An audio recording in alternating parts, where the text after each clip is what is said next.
Hello everybody, welcome you all to our YouTube channel Explore with PS. My name is Prabhakar Semal and today in this video we are going to discuss about manufacturing of cement. But before I start, I want to tell you, if someone did not subscribe our channel, please do subscribe our channel and hit the bell icon so that you can get regular notification from our channel.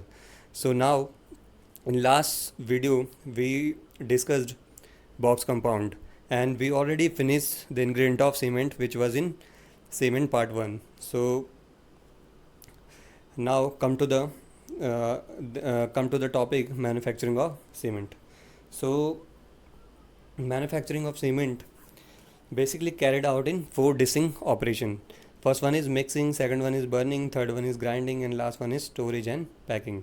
So जो cement की manufacturing होती है वो 4 distinct operation में होती है. ठीक है. पहला जो ऑपरेशन है वो है मिक्सिंग. तो मैं आपको इससे पहले भी बता चुका हूँ प्रीवियस वीडियोस में कि जो सीमेंट है बेसिकली वो 2 कंपाउंड से बना हुआ है. ठीक है. एक है कैल्सीरियस कंपाउंड और दूसरा क्या है, आर्गिलेसिस कंपाउंड. कैल्सीरियस का प्रैक्टिकल मीनिंग क्या है, लाइमस्टोन, और आर्गिलेसिस का प्रैक्टिकल मीनिंग क्या है, क्ले. तो इन 2 कंपाउंड को आपने क्या करना है, मिक्स करना है. ठीक है. तो पहला ऑपरेशन क्या हो गया, मिक्सिंग. ठीक है. उसके बाद आप क्या करोगे, इन दोनों कंपाउंड को मिक्स करने के बाद बर्न करा देना. तो दूसरा ऑपरेशन क्या हो गया, बर्निंग. ठीक है. बर्निंग जो होती है क्लिन में होती है. ठीक है. उसके बाद थर्ड जो ऑपरेशन आएगा वो होगा कि जो भी क्लिंकर आपको मिल गए बर्निंग के टाइम पे, उन क्लिंकर्स का साइज घटाना है. ठीक है. तो फिर आप थर्ड ऑपरेशन में क्या कराओगे, ग्राइंड कराओगे. ठीक है. तो थर्ड ऑपरेशन हो गया ग्राइंड. फोर्थ ऑपरेशन, उसके बाद जब सीमेंट काफ़ी फाइन हो जाएंगे तो उनको क्या करो, स्टोर कर दो. स्टोर करने के बाद पैकेजिंग प्लांट में लेके चले जाओ और वहाँ से सीमेंट को सर्विस के लिए भेज दो. ठीक है. So basically there are 2 method available for the manufacturing of cement. So first one is dry process. So first one is dry process, which is also called as modern method. ठीक है. And second one is wet process, which is also called as old method. Okay. Now in nowadays modern method is used as compared to wet process, which is called as old method also. So आज के time पे जो है वो modern method use किया जाता है, जैसे ड्राई प्रोसेस भी बोलते हो आप. मॉडर्न मेथड को आप बेसिकली यूज़ करते हो आज के टाइम पे. जो वेट प्रोसेस है, ठीक है, ओल्ड मेथड, वो ऑब्सोलीट हो चुका है और धीरे धीरे वो ख़त्म ही हो रहा है. मतलब वो जो है ख़त्म हो चुका है. तो अब वेट प्रोसेस जो है वो एक वेट प्रोसेस जो है वो पुराना मेथड है, ओल्ड मेथड है. तो ओल्ड मेथड से हम मॉडर्न मेथड में किस तरीके से गए, तो कुछ चीज़ें बदली हैं. ठीक है. और वो चीज़ें हम इस फ्लो चार्ट में देख लेंगे. ठीक है. So in modern method dry process we separately take a calcareous compound in argillaceous compound. तो जो मैंने फ्लो चार्ट में आपको बता भी रखा है, तो आपने कैल्शियस कंपाउंड को लेना है, आर्गिलेसिस कंपाउंड को सेपरेटली लेना है. ठीक है. उसके बाद उनको क्रश करा देना है. क्रशिंग जो होती है वो 25 तक की साइज़ तक होती है. जब तक पार्टिकल का साइज़ 25 तक ना हुआ, ठीक है, एवरेज साइज़, तब तक आप क्रश कराते हो. ठीक है. उसके बाद जैसे ही क्रश हो गया, उसके बाद आप नेक्स्ट स्टेप पे पहुंच जाओगे, फाइन ग्राइंडिंग इन ट्यूब मिल. उसके बाद आपको उस साइज़ को और भी छोटा करना है, तो आप क्या करोगे, ट्यूब मिल और बॉल मिल में जाओगे. ठीक है. उसके बाद आप, जब आपने पार्टिकल को छोटा कर दिया, उसके बाद आप उसको स्टोर कर लो, सेपरेटली स्टोर कर लो. और सेपरेटली जब स्टोर कर दिया, उसके बाद उसको मिक्स कर दो, जो मैंने फिफ्थ स्टेप में मेंशन कर रखा है. ठीक है. आपने स्टोर कर लिया, एक बार आपने मिक्स कर दिया उनको. मिक्स जो होना चाहिए इंग्रेडिएंट का, वो एक करेक्ट प्रोपोर्शन में होनी चाहिए. ठीक है. जो मिक्सिंग होती है वो एक करेक्ट प्रोपोर्शन में होनी चाहिए. So mixing of ingredient in correct proportion. Now जब आप फिफ्थ स्टेप कंप्लीट कर लोगे, मिक्सिंग कंप्लीट कर लोगे, उसके बाद आपको जाना है next step, that is called as pre heating of ingredient by exhaust gases.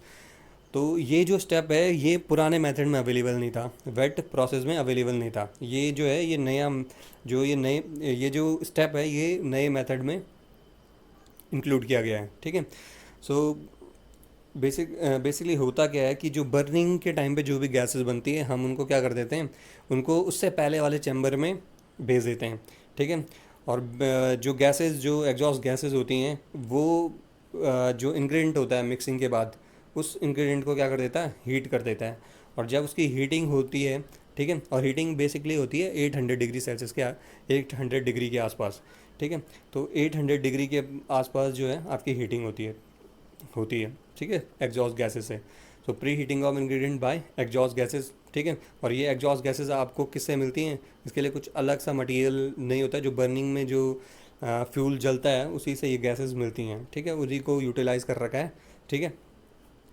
तो एक बार आपने प्री हीटिंग करा ली, उसके बाद आप कहाँ कराते हो? प्री हीटिंग के बाद आपको बर्निंग चैम्बर में लेके जाना पड़ता है, ठीक है, सीमेंट को।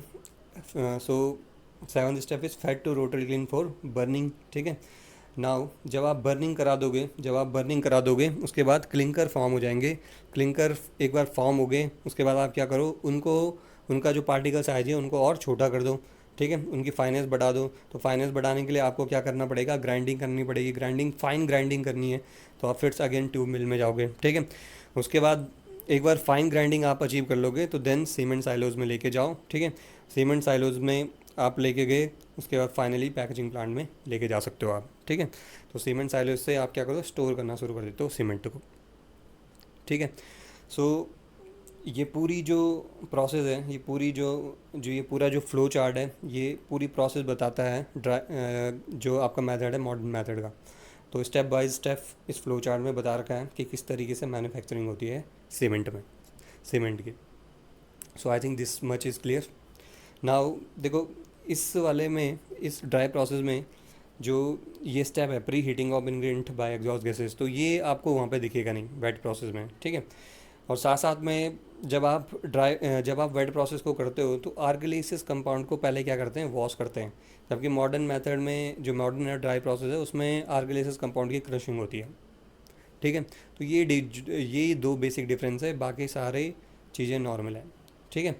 सो I think this is clear, ठीक है। आज के टाइम पे जो प्रोसेस यूज़ होती है वो ड्राई प्रोसेस है, ठीक है, यही मैन्युफैक्चरिंग का तरीका है।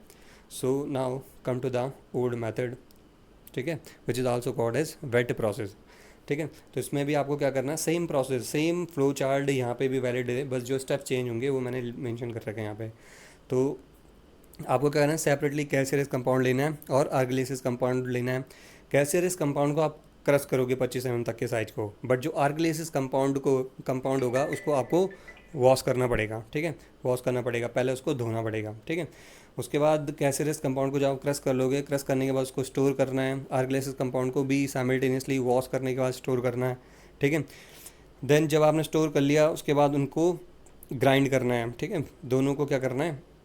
ग्राइंड करना है, ठीक है, ट्यूब मिल में, दोनों को ट्यूब मिल में डाल दो और वहाँ पे ग्राइंड कर दो, मतलब पतला कर दो, उसका साइज और भी छोटा कर दो, ठीक है। छोटा इस तरीके से कर दो, क्योंकि देखो छोटा कर दो, साइज को छोटा कर दो। और जब आप छोटा करोगे, ट्यूब मिल में डालोगे ग्राइंडिंग करते टाइम, ठीक है, तो स्लरी फॉर्म हो जाती है, स्लरी फॉर्म हो जाएगी, ठीक है।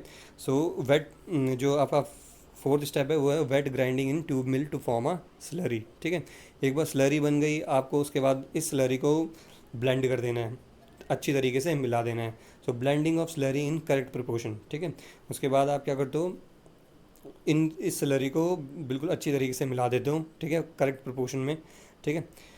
नाउ ब्लेंडिंग ऑफ स्लरी के बाद आप अगेन डायरेक्टली, जब आपने ब्लेंड कर दिया स्लरी को, उसके बाद आप क्या कर सकते हो? डायरेक्टली यहाँ पे आओगे, fed to rotary kiln for burning, ठीक है। सो जो प्री हीटिंग वाला जो स्टेप है वो वहाँ पे नहीं होगा, ठीक है। आपको सीधे जब आप ब्लेंडिंग पे पहुँच जाओगे, ब्लेंडिंग के बाद आपने क्या कराना है? सीमेंट को जो भी ब्लेंड मटेरियल है उसको रोटरी क्लीन में डालना है फॉर बर्निंग। उसके बाद क्लिंकर फॉर्म हो जाएंगे, क्लिंकर के बाद आपको फाइन ग्राइंडिंग करनी है, ठीक है। उसके बाद सीमेंट साइलोज में लेके जाओ और फिर पैकेजिंग प्लांट में लेके जाओ, ठीक है। तो ये क्लियर है, ठीक है। तो प्रोसेस सेम है, बट जो चीज़ें चेंज हो गई वो मैंने आपको बता दी, ठीक है। सो इसमें एक और चीज़ आपको ध्यान में रखनी है, ठीक है, एक और चीज़ आपको ध्यान में रखनी है। जब सीमेंट की बर्निंग होती है तो सीमेंट की बर्निंग के टाइम पे जो टेम्परेचर होता है क्लीन के अंदर, ठीक है, ओल्ड मेथड के लिए बता रहा हूँ, जब ओल्ड मेथड हो वेट प्रोसेस की, ठीक है, तो यहाँ पे जो टेम्परेचर होता है वो 1300 डिग्री से 1600 डिग्री तक जा सकता है, ठीक है। ओल्ड मेथड में जो टेम्परेचर है क्लीन के अंदर, ठीक है, बर्निंग किस क्लीन में हो रही है वो भी याद रखना आपको, किस क्लीन में हो रही है बर्निंग, ठीक है। तो वो किस क्लीन के अंदर हो रही है? Rotary clean. और जो आपका फाइन ग्राइंडिंग हो रही है वो किसके अंदर हो रही है? ट्यूब मिल में, ठीक है। तो मैं कहाँ पे था कि बर्निंग जो है, ठीक है, बर्निंग के टाइम पर जो टेम्परेचर होना चाहिए आपका वो कितना होना चाहिए? वो आपका जनरली 300 डिग्री से 1300 डिग्री से 1600 डिग्री तक होना चाहिए in case of wet process, ठीक है। और in case of dry process ये टेम्परेचर थोड़ा कम हो सकता है, 1300 डिग्री से 1500 डिग्री तक या 1400 डिग्री तक ये वेरी करता है, ठीक है। तो बर्निंग का टेम्परेचर जो है वो मैंने अभी आपको बता दिया, ठीक है। और एक और चीज़ है कि जिप्सम आप कब मिलाओगे, ठीक है, मैन्युफैक्चरिंग के टाइम पे जिप्सम आप कब मिलाओगे, तो जिप्सम तब मिलाना है आपको जब क्लिंकर फॉर्म हो जाते हैं। तो क्लिंकर के बाद, क्लिंकर जब एक बार सेम फॉर्म हो गए मिक्स के, ठीक है, तो आप क्या कराते हो, उस क्लिंकर को ट्यूब मिल में डाल देते हो, ट्यूब मिल में डाल देते हो। तो जब आप क्लिंकर को ट्यूब मिल में डालोगे तो उसी टाइम आप जिप्सम को भी ऐड कर सकते हो ट्यूब मिल में, ठीक है, ताकि जो जिप्सम है उसकी भी फाइन ग्राइंडिंग हो जाए, ठीक है। तो जिप्सम को कब डालोगे आप, जिप्सम को डालोगे आप फाइन ग्राइंडिंग जब ट्यूब मिल में कराओगे आप क्लिंकर की, ठीक है, तब डाल देते हो। सेम प्रोसेस दोनों में होता है, ठीक है, सेम चीज़ जो है दोनों में होता है। तो आई think this much is clear, ठीक है। तो ये सारी चीज़ें आपको ध्यान में रखनी है। So so this is enough for today, so we will do things tomorrow.